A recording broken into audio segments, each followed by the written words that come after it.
Imagine living in a country where you could be picked up off the street and sent to jail without going through a courtroom. Well, you do. Early this year, police in Brisbane took a young mother into custody at her local shopping centre and locked her up for 7 months. Her so-called crimes were unpaid fines, mostly for traffic offences, some dating back 10 years, accumulated during a time when she was homeless. She was released from jail only after the prisoner's legal service took up her case. Now the legal fraternity in Queensland is calling for a permanent change to the system to make sure no one goes to jail without the approval of a judge or a magistrate. Karen Berkman explains.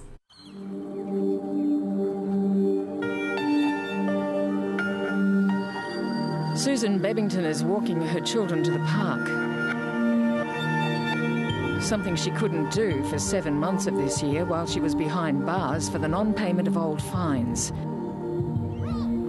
Susan's 6 children were at home with her partner on the 20th of March when the police picked her up at the local shops and took her straight to the Beenleigh Watch House. I was astonished. I didn't know what to do.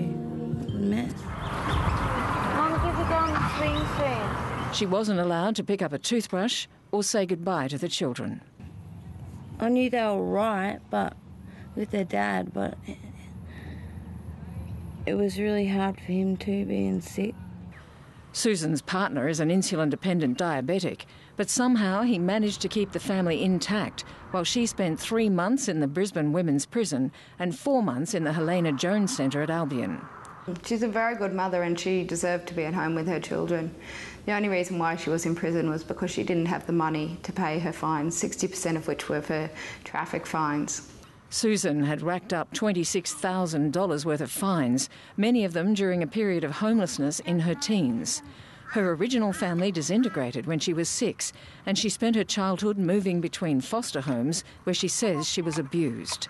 She had her first baby in grade 9 and was homeless when that relationship ended. He left us and then Katani got taken off me and then I ended up on the streets after that. How long were you on the streets? For ages, like 2-3 years, on and off. Staying around at everyone's house and that. Hey.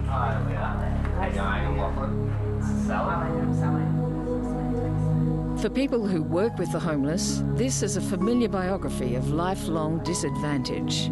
Very high percentages of childhood trauma, of sexual abuse, of family violence. Lawyers from the Homeless Persons Legal Clinic say 70% of homeless people have unpaid minor fines, with an average value of $5,000. The prisons aren't full of extremely hardened criminals who pose a safety risk. The vast majority of people in prisons have committed very minor criminal offences, and criminal offences that we would say don't actually cause social harm.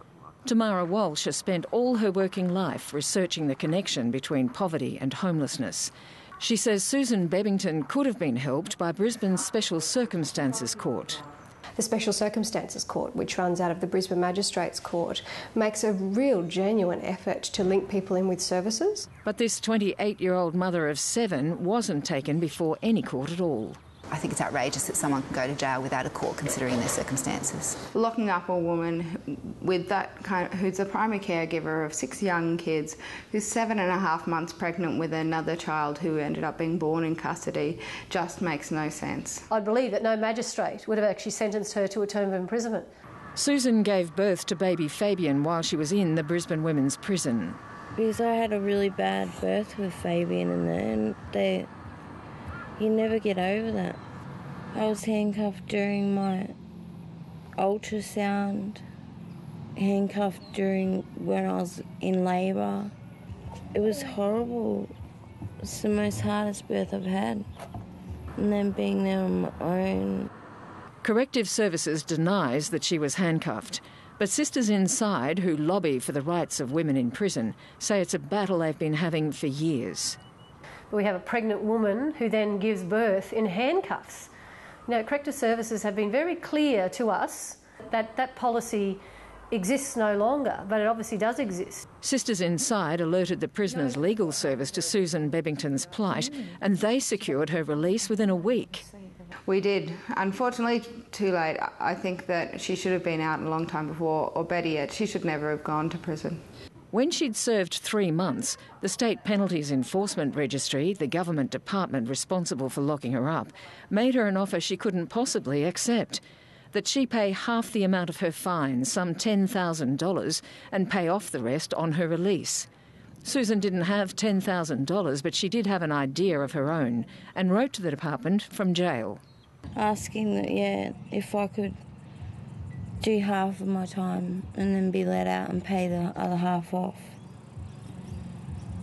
But, they never gave me an answer. They never told me whether they would do it or not. In the letter, Susan takes responsibility for the debts and begs to be released to look after her family. She thought she'd been paying off the fines in instalments from her Centrelink benefits since 2004. I told Centrelink that I wanted them to take money out of my payment, but because I did not sign a form, they didn't start it, and I thought it already had started. I didn't know I had to sign a form. The prisoner's legal service followed up the letter and secured the deal that had Susan released with $1,600 still owing.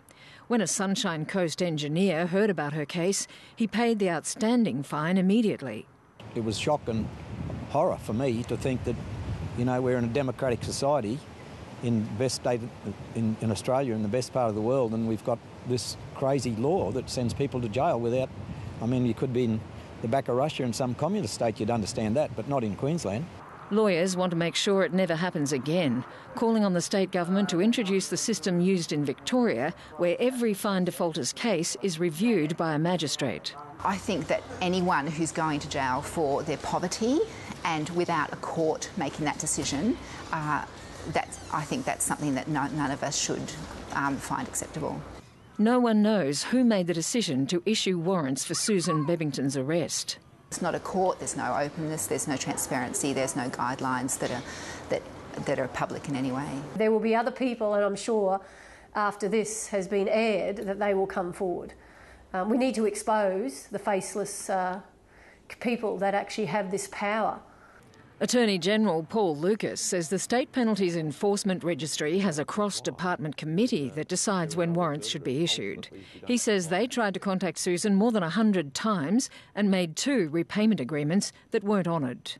In our society, a civilised society, you must have compassion more than anything else, but you also must have consequences for the actions that you undertake.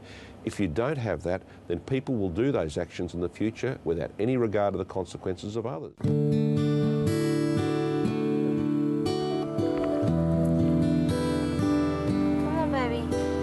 Meanwhile, Susan is trying to pick up the pieces.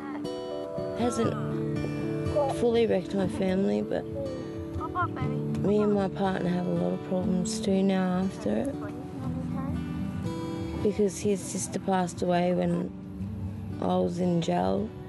She hung herself, and then he hasn't had time to grieve, and he doesn't blame me for being in jail, but it's done it and made it a lot harder for us.